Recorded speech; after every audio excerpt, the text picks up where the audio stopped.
Hello students, please subscribe the channel, drop a like, share and comment. This is exercise number 23 of the Progressive Monthly Magazine, October 2022 on the speed of 100 words per minute. Start.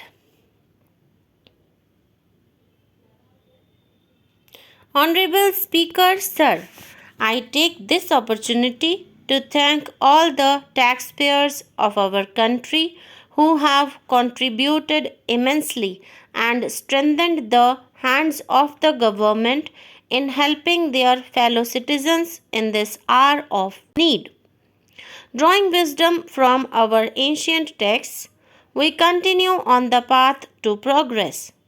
The proposals in this budget, while continuing with our declared policy of stable and predictable tax regime, intend to bring more reforms that will take ahead our vision to establish a trustworthy tax regime. This will further simplify the tax system, promote voluntary compliance by taxpayers, and reduce litigation. India is growing at an accelerated pace and people are undertaking multiple financial transactions. The Income Tax Department has established a robust framework of reporting of taxpayers' transactions. In this context, some taxpayers may realize that they have committed omissions or mistakes in correctly estimating their income for tax payment. To provide an opportunity to correct such errors, I am proposing a new provision permitting taxpayers to file an updated return on payment of additional tax. This updated return can be filed within 2 years from the end of the relevant assessment year. Presently, if the department finds out that some income has been missed out by the assessee, it goes through a lengthy process of adjudication.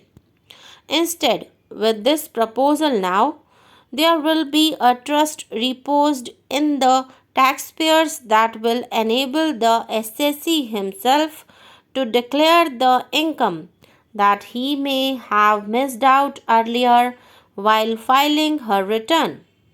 Full details of the proposal are given in the finance bill. It is an affirmative step in the direction of voluntary tax compliance.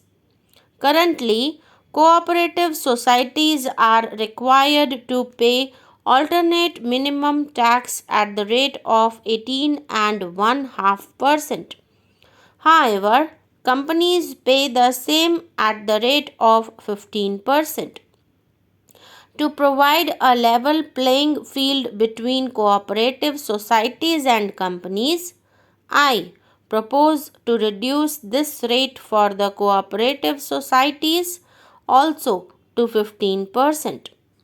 I also propose to reduce the surcharge on cooperative societies from present 12% to 7% for those having total income of more than rupees 1 crore and up to rupees 10 crores. This would help in enhancing the income of cooperative societies and its members who are mostly from rural and farming communities. The parent or guardian of a differently abled person can take an insurance scheme for such person. There could be situations where differently abled dependents may need payment of annuity or lump sum amount even during the lifetime of their parents or guardians. I propose to thus allow the payment of annuity and lump sum amount to the differently abled dependent during the lifetime of parents or guardians, that is, on parents or guardians attaining the age of 60 years.